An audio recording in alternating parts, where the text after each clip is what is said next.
TV'den herkese merhaba. Programa başlamadan önce her zaman olduğu gibi bir küçük hatırlatmada bulunmak istiyorum. Tabii ki abone olmayı, beğenmeyi, bildirimlerinizi açmayı unutmuyorsunuz ve bizi çevrenize, dostlarınıza tavsiye ediyorsunuz. Tabii ki etkileşimimiz artsın diye. İşte yine GGTV kanalında yeni bir program serisine başlıyoruz. Program serimizin adı Mana Sohbetleri.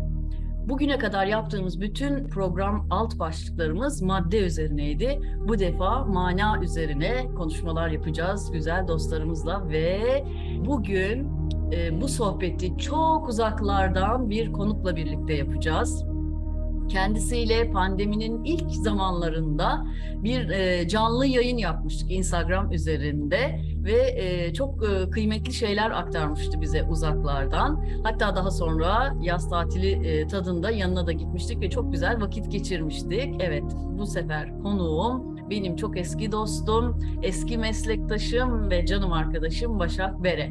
Bilen bilir, Başak Türkiye şartlarında gayet kaliteli bir eğitim almış. Sen Benoît ardından Boğaziçi Ekonomi mezuniyeti sonrası ve finans sektöründe genel müdür yardımcılığını da layıkıyla yerine getirmiş. Ancak uzak diyarlara, Tayland'ın Samui Adası'na yerleşmiş diyorum ve burada sözü sevgili Başak'a bırakmak istiyorum. Çünkü bize bu seyahatinin nedenini ve orada bulunmanın kendisi için anlamını bir kısacık anlatsın, sonra ana konumuza geçelim. Evet Başak'cığım, söz sende.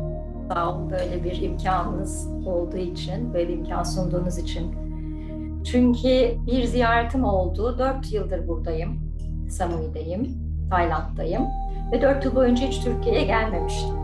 4 yıl sonra Türkiye'ye geldiğimde gördüm ki çok değişmişti Türkiye. Dünyanın doğusundan biraz ses çıkarıp insanlara moral, manaya yaklaşmak, spiritüelliği anlatmak adına mesajlar vermek çok isterim. Bu kapsamda da ilk konuşmalarımızı yapıyor olacağız ve bundan sonra da devam edebiliriz. Aslında bu öğretilerde çok konuşmak yoktur. Az konuşulur, öz konuşulur. Ben de o yüzden daha çok yazıya döktüm. Bir blogum var Facebook'ta, Koh Samui'de Ana Oğul isminde. Orada sürekli yazıyorum. Herhalde şu an 300'ü geçmiştir yazılarım. Buradaki deneyimlerim, buradaki hayatımın tamamen değişmesiyle ilgili ve manayla ilgili birçok paylaşımım oluyor. O yüzden hikaye çok uzun. Yani ben şunu da başlasam birkaç saat sürer. O yüzden böyle bir hikayeyi anlamak için bu 4 yıldır yazıyorum. Oradan eğer ki bu çekimimiz anlamlı ve güzel gelirse arkadaşları, bizi izleyenleri o platforma da beklerim. Daha da derin bilgiler edinmeleri açısından. Peki, bugün biz seninle birlikte sağlıklı zihin için neler yapmalıyız diye konuşacağız. Bize ilk önce bir insanın neden sağlıklı zihne ihtiyacı var diye biraz açabilir misin konuyu? Sağlıklı zihine neden ihtiyacımız var? Zihnimize neden ihtiyacımız var Gülaycığım? Ne için kullanıyorsun zihnini? Günlük hayatımızın içerisinde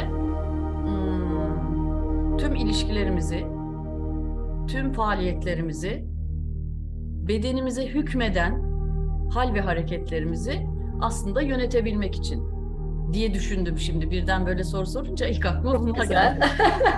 Çok doğru. Başak, bu programda ben soracağım, sen söyleyeceksin. Olsun, böyle de güzel oluyor. Yani aslında organize olmak için, bir karar vermek için, bir yol ayrımındaysan dataları topluyorsun arkada ve o datalara göre de bir yol almaya çalışıyorsun. Zihin aslında bunun için var. Ama zihin ne yapıyor? Bir kitapta okumuştum, çok sevmiştim. Çok dırdırcı ve olumsuz bir arkadaş gibi sürekli konuşuyor.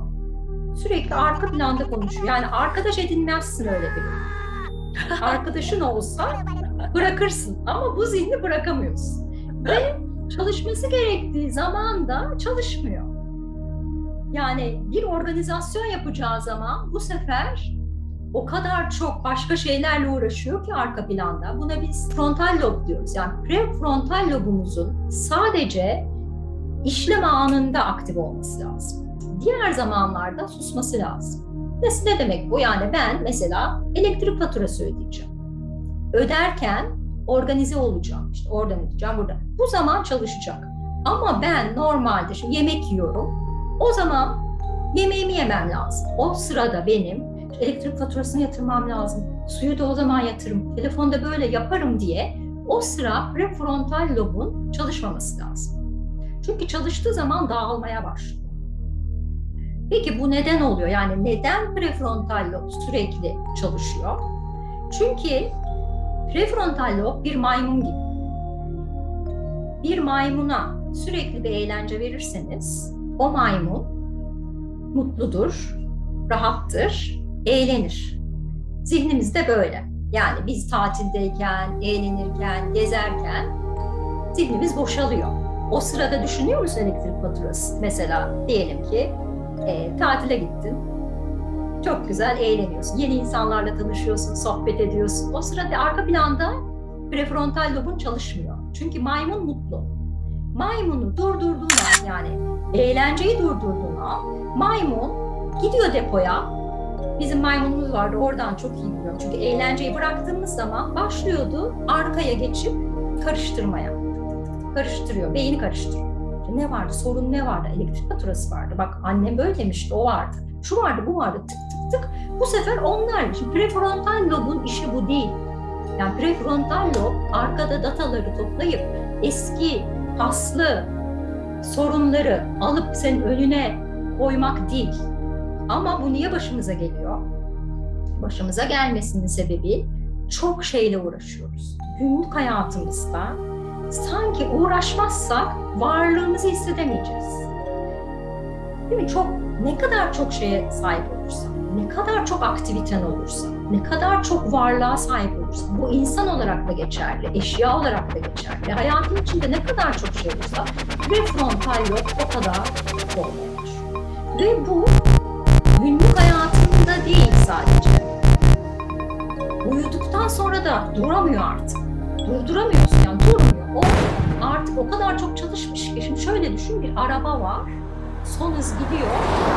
Frene basıyorsun. Durmuyor. Garç. Böyle duramıyor yani. Rüyada da o yüzden sürekli bir işte hırsızlar, gün içinde yaşadığın stresin devamı gece de devam ediyor. Ve zihin bir türlü rahat edemediği için sen de bir türlü rahat edemiyorsun. Ve ondan sonra işte adrenal, kortizol salınımları oluyor, endişe bozuklukları, korku durumları. Yani bunlar hep zihnin gereksiz yere, boş yere sürekli arka plandan, depodan gereksiz şeyleri sürekli taşımasından kaynaklanıyor. Peki. Az önce söylediğin Kosamü'de Ana Oğul blogunda yazdığın en son yazılardan bir tanesinde bu sağlıklı zihinden bahsediyorsun ve diyorsun ki benzetmeler özellikle benim çok hoşuma gitti. Evinizi temiz tutuyorsunuz, düzenli tutuyorsunuz, eskiyen eşyalarınızı zaman içerisinde değiştiriyorsunuz, başkasına veriyorsunuz ya da imha ediyorsunuz ve yaşam alanlarınızı rahatlatmaya çalışıyorsunuz. Hatta yeni uygulamalardan bir tanesi de bu cep telefonlarımızda çok sayıda telefon numarası kaydediyoruz. Her iletişime geçtiğimizi bir şekilde kaydediyoruz. Öyle bir an geliyor ki o kadar çok kişi var ki çoğunu tanımıyoruz, hatırlamıyoruz bile. Bu yüzden bazıları cep telefondaki numaraları da zaman içerisinde hani genel aile ve çok yakın arkadaş gibi özelleri bir tarafa bırakarak diğerlerini silip temizlik yaparlar. Bunlardan örnek veriyorsun ve diyorsun ki neden zihnimiz için bunu yapmıyoruz? Bize az önce biraz bahsettin ama zihnimizin temizliği anlamında biraz konuyu örneklerle aktarabilir misin? Geçen Einstein'ın bir sözünü okudum, çok hoşuma gitti. Diyor ki, unutkan insanlar daha zeki insanlardır. Yani toplumda hep şöyle bir şey vardır. Unutkan insan demanstır, unutkan insan Alzheimer'dır. Unutkan insan aslında gereksiz datayı silmiştir. Prefrontal lobunu temizlemiştir ki gününe daha düzgün ve rahat devam edebilsin. O yüzden unutkanlıktan korkmayın. Her şeyi hatırlamak bir hastalık bence. O daha büyük bir hastalık. Yani her şeyi hatırlayın. Fil değiliz ki biz yani. Fil hafızası olsun diye kendimizi nedir? Başakçığım, bizi şimdi bankacılar, en azından o meslek grubundan geldiğim için onu söylüyorum. Birçok meslek grubunda da vardır muhtemelen.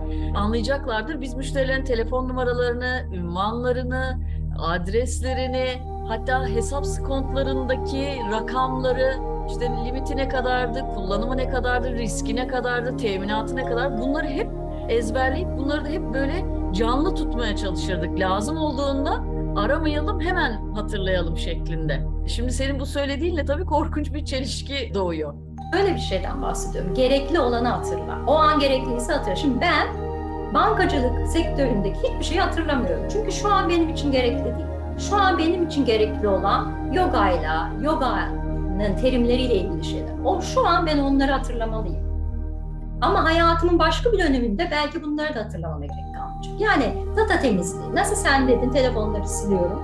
Ben şimdi bankacı, bir şey beyin, telefonunun bende ne iş var ki, ben onu siliyorum gibi düşünebilirsin. Hepsini tutmanın acıdan ve pislikten başka bir şey yok. Çünkü ne kadar çok data olursa, işte dediğim gibi o kadar çalışması gerektiği zaman o zihin zekice, atakça hareket edemez. Öyle değil mi? Hı hı. Yani bir temizlemediğin motoru düşün, yağ koymadın, şey yapmadın, o gitgide daha altınlaşacak. Peki zihnimizin temizliği için ne tür uygulamalar yapabiliriz ve bunları özellikle de bir, hani tıpkı ev temizliğinden bahsettiğin gibi nasıl rutine alabiliriz? Böyle konuşmak bile yeter, biliyor musun? Bu bile zihin temizliği yani. Bunu hatırlamak bile, yani şunu insanların hatırlaması bile yeterince iyi bir şey bence. Şimdi şöyle anlatayım. Hatta çok güzel. Bugün bu konuya çok nedense bunu yapacağız diye değil. Kendi içinden böyle bir geldiler bana. Yoga Sutralar vardır. Patanjali yoganın babasıdır. İlk bunun hani nasıl her şeyin kitabı vardır. Yoganın da kitabını o yazmıştır. Ve 4. bölümün 1. maddesinde bundan bahseder. Ne yapmamız gerektiğinden bahseder. Der ki 5 tip var. 1. tip zaten doğuştan öyle gelmiş. Zaten data tutmuyor. Yani öyle güzel ki böyle teflon gibi gelen gidiyor, gelen gidiyor. Böyle bir şanslıysak eğer, bu da niye böyle? Çünkü geçmiş yaşamlarından zaten bedelini ödemiş. Temiz gelmiş. Bugün bir yazı çıkaracağım. Onda biraz daha detaylı anlatıyorum bu konuyu. 2. temizleme yöntemi bir takım otlar. Şamanların kullandığı ayahuasca duymuşsunuzdur belki. Gabor Mate vardır. Psikolog ve kendisi hastalarının travmalarını, korkularını, endişelerini ayahuasca ile çözer. Bu biraz riskli bana göre ve shortcut, yani çok kısa bir şekilde temizlik yapıyoruz. Çünkü o temizlik yapılınca travmalar da temizleniyor. Yani birbirleriyle bağlantılı aslında. Çünkü yaşadıkların travma oluyor, korkular oluyor. Ondan sonra da işte zihin pisliği daha da tortulu oluyor zihin yani. İkincisi bu. 3, 4, 5 ise pratikle ilgili. Yani çalışmak gerekiyor diyor Patanjali. Bunun üstüne her gün rutin pratikler yapman gerekiyor. Bunlardan birisi mantra söylemek, sesi kullanmak. Ses. Otur mesela, bazı kadınlar vardır, çamaşır yıkarken şarkı söyler, bulaşık yıkarken dersin ki, ay dersin, ne yapıyor? Mantra söylüyor, mantra gibi, yani zihin temizliği yapıyor o an. O kadar kıymetli bir şey ki. Küçücük bir örnek verir misin mantraya şimdi? Mesela ben esmalar vardır ama ben Sanskrit, Vedik kökeninden olduğum için, yogayı takip ettiğim için mantra söylüyorum. Mesela mantranın özelliği nedir? Bazı yerlere değdirirsin diline. O değmelerde beynin değişik loblarına sinirsel olarak uyarı gider. Aslında çok bilimsel bir şeydir yaptığım şey. Burada mesela ben her gün Narayana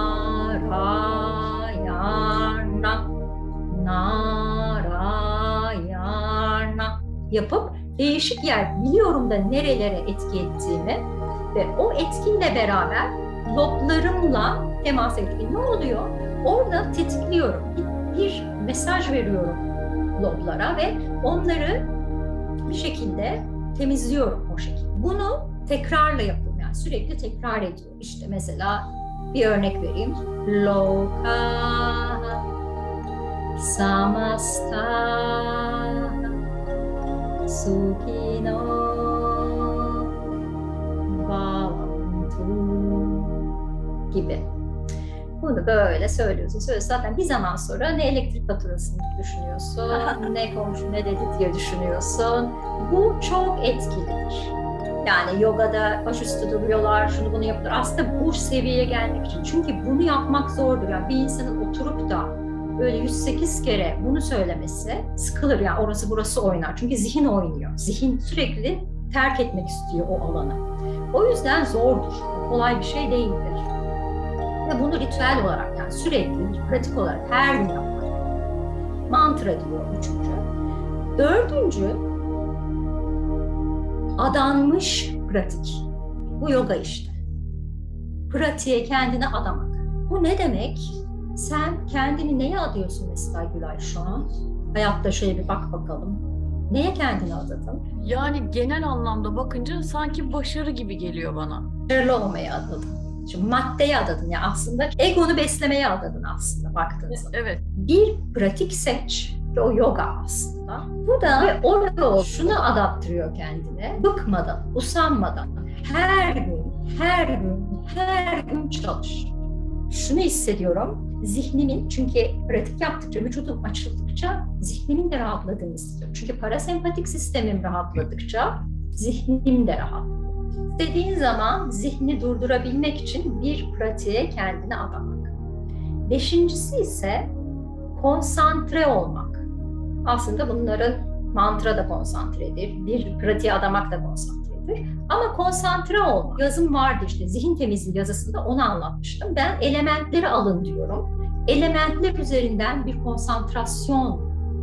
Hangisini seviyorsanız. Çünkü insan sevdiği şeyi her gün yapar. Yoksa yapmaz. Ama adayın ona kendinizi. Yani her gün o pratiği yapın. İstiyorsan biraz anlatayım orada. Elementler var mesela. Evet. Toprak elementi var. Toprağı seviyorsan eğer toprakla uğraş. Yürü. Toprak, yani dünya ile bütünleş. Git. Dışarıya çık. Her gün yürü. Her gün yürür ya bazı insan. O bir mesela konsantrasyondur.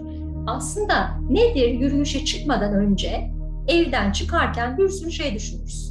Yürümenin yarım saat sonrasında ise o düşünceler biter ve şu ağaç ne güzel, kuşlar ne güzel cıvıldıyor diye artık zihnin durur. Yani bunlar hep zihni durdurma operasyonları. Çünkü zihnin genel yapısı aynı anda birçok şeyi düşünmek. Amacımız tek şeye konsantre olmak, tek şeyi düşünmek. Hayat ne güzel, ormanda yürümek ne güzel de gelmek. Eğer birinci elementi seçersek, toprak. İkinci elementi seçersek su. Suyla ilgili bir şeyler yapabilirsiniz. Banyoyu seviyorsanız banyo yapın. Yüzün, dans edin. Bunlar hep suyu bağdaşlar. Yani içeride bir akışı sağlayarak bunları seviyorsanız bunları yapın. Ya da su yaratıcılıkla ilgilidir. İşte mandala yapın, resim çizin. Bunlar da hep bir şeye konsantrasyona kendini alıştırmaktır. Üçüncüsü ateştir. Ateşin en büyük pratiği de içindeki ateşi yakmaktır. Yani vücudu yükseltmektir. Vücut egzersizleri yapmaktır. Ya da güneşle bir takım faaliyetlerde bulunmaktır. Mesela güneşe selam. Ben her gün güneşi batmadan önce selamlıyorum 20 dakika. 20 dakika konsantre oluyorum ona. O benim bir de besinim oluyor. O ayrı bir konu. Dördüncüsü hava. Havadan ne yapabilirim? Nefes. Nefes yaparım. Nefes çalışırım. Havayı alırım, veririm. Beşincisi de akaşadır. Akaşa dediğimiz boşluktur. Bütün her şey boşlukla hareket edebilir. En değerlisidir. En değerli elementtir. O da sesle bağlantılıdır. Şimdi nefesi düşünün. Nefes ve ses arasındaki fark nedir? Aslında ses nefestir. Ama sese dönüşmüştür. Çok değerlidir yani. Aslında sen nefes pratiği yaparsın. Ses çıkararak. Yani bir üst aşamasıdır. Nefesin bir üst aşamasıdır ses pratiği. Yani sanatçıların hepsinin şu an ulvi bir noktada olması lazım bence. Çünkü onlar bayağı kafayı buluyorlar şarkı söyleyerek. Evet, zaten mantrayı da söylemiştik. 5. en etkilisi de budur. Yani kendine bir konsantrasyon obrisi bul. Kesinlikle bunu hayatına sok ve ona kendini disipline et. Ay bugün de canım istemiyor. Bugün canım istemiyor, yemek yemiyorum diyebiliyor musun? Ya da bugün canım istemiyor, uyumayacağım diyemiyorsun. Bu da öyle olmalı. Ve bir zaman gelmeli, sen ona koşa koşa gitmelisin. Bunu yaptıkça değişimleri zaten fark edeceksin. Tabii bunu Patanjali söylememiş, o 5 tane şeyin içinde yok. Ama bence temizliklerin en önemlilerinden biri de gut temizliği. Gut hastalığı değil burada, gastrointestinal tract dediğimiz bütün bu bağırsak, mide hattının temiz olması. İkinci beynin temiz olması birinci beyni tetikliyor tabii. O yüzden de yediğimiz içtiğimiz zihnimizin temizliği için çok önemli. İçerideki mikrop zihinde mikroba yaratıyor. Yani içerideki patojenler, midemdeki, bağırsağımdaki patojenler zihnimi de daha sonra, çünkü yol var. Yani bunlar vagüs siniriyle birbirine bağlantılı. Zihnimde başlayabilir kötü düşünceyle, zararlı şeyler gider vücudumda hastalığa dönüştürür. Ya da dışarıdan alırım, yediğim paketli malzemelerdir, şudur budur, glutendir, kaseindir, onlarla alırım. Bu sefer içeride patojen gelişir. O da zihnime gider, olumsuz düşünceler, işte durduramadığım garip düşünceler. Niye bunları düşünüyorum? Niye sürekli kaygılıyım? Niye öfkeliyim? Niye endişeliyim? Onlar da dediğim gibi yediğin yemek içindeki patojenlerden kaynaklanabilir. Bu çok önemli. Bunu bir konu yapabiliriz zihnin temizliği için. Midenin temizliği, bağırsağın temizliği çok önemli.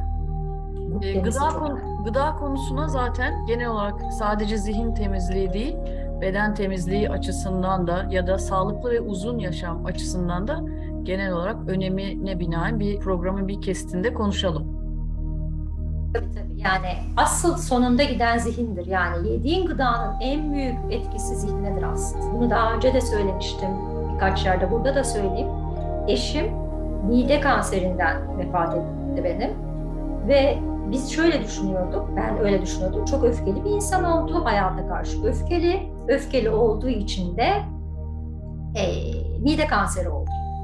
Sonra öğreniyorum ki, şimdi tabii Instagram'da da bir sürü yayınlar var, oradan çıkarıyorsun. Helikobakter mide kanserine dönüştü. Helikobakter bir bakteri ve bakterinin özelliği insanı öfkeli yapmasıdır. Yani öfkesi helikobakterden olmuş. Helikobakter onu öfkeli yapıyor, zihin durumunu bozuyor. Daha sonra da kansere dönüştürüyor ve sonra da hayatını elinden alıyor bir küçük bakteri. Zihni de bozuyor. Yani orada söylemek istediğim şey, zihin duygu durumunu da bozuyor. Bu çok önemli bir şey ve sen onu anlamıyorsun. Yani birdenbire, eğer onu da dikkate alın, birdenbire zihin duygu durumunuz bozuluyorsa içerideki bakteri virüsten de olabilir. Covid mesela, birçok insanın şu an öfkeli olmasının sebebi içerideki virüsün dışa vurumu olabilir. Çünkü bu kadar insanda neden öfke var? Çok silahlar çekiliyor, bir sürü daha önce olmayan şeyler oluyor. Bunları da bu mertebede değerlendirmekte fayda var. Biz diyoruz ki niye öfkelen? Ya ben niye öfkeli bir insan oldum? Öfkeli değildim. Bu hayat beni böyle yaptı. Bu bağlılık beni ya. Böyle değil aslında. İçinde patojen var, içinde virüs var, bakteri var. Mesela Covid'den sonra birçok insanın saldırgan, öfkeli olmasının sebebi içinde virüs var. O virüs yatıyor içeride. O artık virüsün patojenini kaptı ve onun aktive olması yemeklerle de olabilir gene. Ya da artık duyarlı, içeriye dışarıdan bir madde aldı, zararlı bir madde aldı. O yüzden de yediğimiz şey o kadar önemli ki, yani temizlik derken işte motoruna ne koyuyorsun? Gidiyorsun, yağ varsa özellikle o yağı istiyorsun. Bu yağdan değil diyorsun, o yağdan istiyorsun. İşte o kadar, yani neler yiyoruz. Yani aklım şaşıyor şimdi düşündükçe. Resmen çöp tenekesi gibi. Yani o çöp tenekesi gibi yiyorsun, zihnin de sonra çöp tenekesi. Çok önemli. Yani en önemli, gene altını çizmemiz gereken şeylerden biridir. zihnimizi etkiler, çok direkt bağlantılı bir şekilde etkiler. Peki hani evimizi ya da kendi yaşadığımız ortamı temiz tutmanın içinde aslında kirletmemek de var ve düzeni korumak da var başında. Bunun gibi zihnimizi temiz tutmak için de önceden kirletmemeliyiz diyebilir miyiz ve kirletmemek için ne yapmalıyız? İşte madde dünyasından uzaklaştıkça kirlenmemeye başlıyor. Ne kadar çok şeye sahip olmak ihtiyacın olursa o kadar kirleniyor tabii. Çünkü her bir şeyle bağlantı kurduğunda zihin artık onunla mesai yapmaya başlıyor. İşte araban mı var? Arabanın vergisini ödeyeceğim. İşte çocuğun mu var? Çocuğunun altını değiştireceğim. İşte kocan mı var? Kocanın yemeğini yapacaksın gibi yani ne kadar hepsini bir oltayı at. Ondan sonra niye zihin? Ve ondan sonra korkuların başlıyor. Kocama şu olacak, çocuğuma bulacak, arabam bulacak. Ondan sonra geliyor korkular. Sürekli çalışıyor. Ondan sonra işte nedir? Herkesin yani gerçekten bir anksiyete sorunu var. Bu Covid'den sonra da çok yükselmiş vaziyette. Ve çok önemli yani bu zihni kontrol altına almak şu an her şeyden önemli bence. Yemek yemenizden daha önemli. Ya gerçekten bu hiç şaka değil ve ciddiye alınması gereken bir şey diye düşünüyorum. Çünkü önce korkular, ondan sonra zihinsel sorunlar, ondan sonra hastalıklar. Yani toplum hastalanıyor bir şekilde. Şimdi dedik ya zihni temiz tutalım. Sen söylemiştin. İçeriği temiz tutalım. Daha çok fazla data almayalım. Ait olmayalım. Birçok şeyi aidiyet haline getirmeyelim. Bir şey de var pislettiğimiz, gün içinde ne yapıyoruz? Günü nasıl geçiriyoruz? O geçirme halimizle zihnimiz pisletiyor. Nedir bu? Oturuyorum bir arkadaşımla dedikodu yapıyorum. Onun pisliği var beynimde, zihnimde. Eve geliyorum, oradan tetikleniyor başka bir şey. Öteki konuştuğum insanla ilgili bir şeyler tetikleniyor. Al bir zihinsel çöp yarattı. Başkasının çöpünü alma hatta yani kendi çöpün Evet. Evet sonra onu kurma. Ona bunu böyle yapmış. Bana da böyle yapabilir ya. Buna da güvenmemek lazım. Yani ne gerek var ki şimdi? Niye böyle? Bu bir kere o kişinin tamamen algısıyla yaratılmış. Belki de yalan yanlış bir şey. Yani belki de doğrulukla alakası yok. Sen orada bir kere pisliği aldın. Oh al. Sonra açıyorsun televizyonu. Yok Sedat Peker böyle demiş. Yok Gülşen hastaneye yatmış, oraya gitmiş, işte hapishaneye yatmış. O da onun pisliği, onu da aldın üstüne, tamam memleket pislikleri, tamam, okey. Ama çok içine giriyorsun bu sefer. Bir sürü. Bu sefer işte kaygılar, endişeler, ona böyle olduysa bunu. Ya gün içinde de pislik almamaya özen göstermek lazım. Kendi işimiz, kendimize ait olan şeylerin derdi bize zaten yetiyor. Bir de nanasının dıdısı, ıdısının bıdısı, yok televizyon aç, kel alaka. Bunlar hep zaten programlanmış olaylar. Yani toplumu hasta etmek için böyle bir program var yani. Bu kadar olay olur mu arkadaşım? Yani Covid'den sonra sürekli her gün bir konu. Böyle basıyorlar düğmeye. Hadi bunu koy. Hadi bunlar depresif olmadı. Gene koy. Gene anksiyeteyle. Yani tam bir oyuncağa dönmüşüz yani şu an. Bütün bunların sorumlusu Rockefeller. Komplo teori. Gelmeyin oyuna, gelmeyin. İzlemeyin başkalarının hayatını.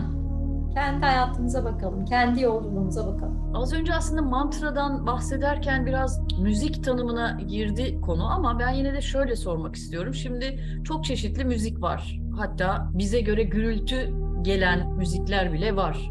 İçinde işte teknolojinin çok fazla yer aldığı, desibelin çok yüksek olduğu müzikler var. İnsan zihninin temiz olması, rahat olması için hangi tür müzikler bu tür konuya yardımcı olur? Böyle 1970'lere kadar zannedersem 444 Hz'e sürekli pompalamışlar. Aslında 444 Hz insanı irite eden bir frekansmış. Ve bunu sonradan buluyorlar ve şu an 432'ye kalp çakrası dediğimiz frekansa uyumlandırılmış. İnternette 432 diye ararsanız işte kalp çakrasının frekansıdır. O frekanstaki müzikler güzeldir. Dışarıdan dinlemek açısından bu. içeriden gelenin dışarıya akıtımında da dediğim gibi damağı kullanmak. Çünkü damakta meridyenler var, bir sürü meridyen ve onların bütün loblarla bağlantısı var. Görmenle, duymanla, işitmenle, zihninin temizliği ve duyularının temizliği için bunları kullanmak için. Sanskrit niye bu kadar benim için değerli? Çünkü düşünüyorum ya, her çıkan kelimenin, her çıkan harfin nereye değdiğini ve hep başka yerlere değiyor. Tak tak tak tak ve Allah'ım diyorum, bu aslında bir kelime değil, bir zeka oyunu gibi bir şey. Yani muazzam bir şey aslında. Yani bildikçe, öğrendikçe, bunların farkına vardıkça, o yüzden mantraya çok heves saldım, biliyorsun. Bir de Mantra Ukulele diye bir YouTube'da kanalım var. Orada da mantraları ukuleleyle söylemeyi öğretiyorum. Söyleyebilirsiniz, çalabilirsiniz. Yani müziğin de bir güzelliği var. Arkadan müzik sesi gelmesi ama içeriden dışarıya çıkması. Bunların hepsi çok değerli. 432 dinleyecekler. Söylerken de mesela esmalar da öyledir. Onlar anlamlıdır. Arapça da öyledir. Başı buyruk kelimelerin bir araya gelişi değildir onlar. Aslında oradaki amaç bir takım yerlere basarak zihni aktive etmek, zihnin temizliğini sağlamak. Mantra demek zaten manas trayati demek. Yani zihnin temizliği demek. Adı bu yani. Eklemek istediğin, temiz zihne dair bir mesajın, aktarmak istediğin bir şey varsa onu da alalım. Lütfen, nasıl dişinizi temizliyorsunuz her gün? Arabanızı yıkatıyorsunuz. Evinizi temizliyorsunuz.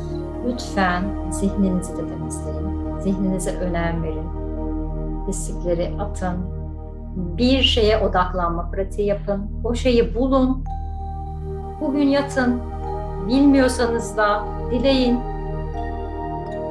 Neye, sizi ne rahatlatacak, neyin içinde kaybolup gidecek kalbiniz? Onu dileyin. Ve her gün en az yarım saatle başlayıp bu yola çıkın derim. Bu program serisinde Başak nereye doğru akarsa, onun zihni bizi nereye doğru götürürse, hangi zaman aralıklarında bizimle birlikte olacak ise biz Başak'ı bir şekilde bu serinin içerisinde almaya, onun aktardığını anlamlandırmaya çalışacağız hep birlikte. Bana sormuştun ya hani Başak, sen neye dedikesin diye. Ben de başarı demiştim, hatırlarsan. Bunun egoyla birleştirdin. Demek bir egozantrik bir yapı var diye. Doğrudur. Ben tabii kendi kendime buna ego demiyorum ayrı ama hedefe kilitlenme diyorum ben bunun adına. Ama mesela müzik benim en çok sevdiğim, dinlemekten de söylemekten de müthiş keyif aldığım bir şey.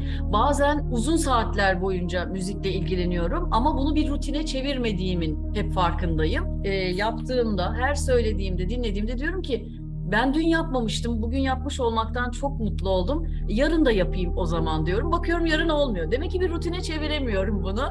Şimdi senin bu söylediğinden kendime bir ödev verdim. En azından madem bu konudan hoşlanıyorum ve bunun da zihin temizliğinde bir önemi var, öyleyse müzikle iç içe olmaya devam etmeliyim diye kendime Peki çıkarım.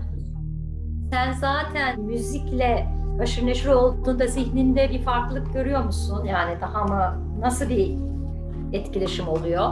En azından Bayağı. o benim şimdi zihnim aynen söylediğin gibi sürekli her anımda geçmişten ve geleceğe doğru yaptıklarım ve yapacaklarım üzerine sürekli meşgul. Ve birbirleriyle kavga ediyorlar hatta, yani biri öne geçiyor, biri öne geçiyor ve inanılmaz bir çarpışma var içinde. İşte müzikle baş başa olduğum, söylediğim ya da dinlediğim zamanlar bakıyorum o yok. Yani bir boşluk alanının içine düştüğümü hissediyorum. Senin söylediklerinden yol almaya çalışıyorum. İşte o zaman o temizlik, hani insan banyo yapınca nasıl bedenen temizleniyorsa, sanki onu yaptığımda da aynen suyla yıkamışım hissi veriyor bana. Bu benim programıma döndü. Seni anlatacaksın, ben anlatmayacağım. Yo, çok güzel. Bunlar çok güzel deneyimlerle insanlar anlayacaklar.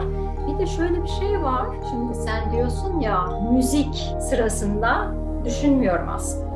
Düşünmeyi bırakıyorsun. İşte bu süreyi ne kadar çoğaltırsan, işte hani o unutkanlık mertebesine öyle gelmeye başlıyorsun. Çünkü stop ediyor. Araba stop ediyor. Sonra yeniden çalıştırmaya başladığında birçok şeyi aslında temizlemiş oluyor. İçerideki datalar biraz biraz gitmeye başlıyor. Gereksiz şeyleri orada atmaya başlıyorsun. Böyle böyle zamanını ne kadar çok buna ayırırsan temizlik arka planda bu şekilde sürüp gidiyor. Böyle bir şey. Temizlik sonrası ne oluyor? Yani temizlik yapıyorum da ne oluyor? İşte ne oluyor? Daha doğru dataları toplayıp daha olması gerektiği gibi hareket ediyorsun. Daha doğru kararlar alıyorsun günlük hayatında. Tamam, bu oluyor. Ama onun dışında bir güzel şey daha oluyor. Ayrıca sesin de öyle bir özelliği var. Zihinle kalbin arasındadır boğaz. Boğazdan çıkar ses. O sesle temizlendikçe burası sustukça kalp konuşmaya başlar. Kalp konuşunca ne olur? Kalp konuşunca ilahinin sesini duymaya başlarsın. Şimdi ilahi manaya döndük ya, mananın sesi zihinden gelmez. Zihinde sadece, zihin robot gibidir. Nasıl Elon Musk seni robot yapacak? Robot yapabilir, zihninle yapabilir. Zihnini alabilir, kalbini alamaz. Çünkü zihin eski datalara bağlı, yaşanmışlıklara bağlı. O kadar sınırlı. Zihnin sınırı bu. Sen oradan datayı alır ve o kadar, sen diyorsun ya geçmişten şeyleri alıyorum, gelecekten, kendi yaşanmışlıklarını alırsın. Ama kalp ilahiden, yani yüksek bilincinle bağlantıya geçer. Bu sadece bilinç ve alt bilinçtir. Memoridir, datadır. Kalp ise yüksek bilincin ilahi bilinçle bağlandığı noktadır. Zihin sustukça yüksek bilinç, ilahi bilinçle irtibata geçmeye başlar. Ne oluyor? Niye geçsin? Niye geçsin? Çünkü sen yaşam amacını bil. Sen niye bu hayattasını ilahi bilinçten çek. Nasıl? Şöyle düşün, mesela Google'a giriyorsun, bilmediğin bilgiye ulaşabiliyorsun. Değil mi? Senin bilmediğin birçok şey var. İşte senin bilmediğin, Google'ın bile bilmediği birçok şeyi o ilahi hat biliyor. Ve o ilahi hat sana o zihninin karmaşıklığının, pisliğinin kat be kat ötesinde sana bilgi verebilir. O yüzden temizlik boğazdan geçer, zihni durdurur ve sezgiler açılır, öngörüler açılır, geleceğin daha güzel şekillendirebilirsin. Her şeyle bambaşka bir frekansa geçersin. Yani frekansın yükselir. Açıkçası frekansın yükseliyor. Bu yolculuğun devamı. Yani şöyle anlıyorum senin bu aktardığın cümleyi. Hiçbir insan aslında bu dünyaya sadece yemek yemek için, su içmek için, okumak için, araba kullanmak için, ev sahibi olmak için gelmiyor. Aslında varlığının bir nedeni olmalı ve bunu da arayabilmeli. Var olmanın nedenini arayabilmeli. O yaşam döngüsünün içinde. Bulabilmeli. Hepimiz bulmaya çalışmalıyız ki birçok insan zaten bulmakla ilgili bir derdi yok. Ama o derde düşmeli. O derde de zihnin durdukça, zihnin faaliyetlerini azalttıkça zaten o derde düşmeye başlıyorsun. Yani o sonraki aşamadan bahsediyorum ama öyle böyle güzel açılımları var. Yani bu yolun sonu ışık. Öyle diyeyim. Peki. Çok teşekkür ediyorum Başak'cığım. Katıldığın ve tecrübelerini aktardığın için. Bir sonraki sen ne zaman uygun olur bize bir aktarımda bulunmak istersen o gün mana sohbetlerinde yine seninle buluşmayı diliyorum.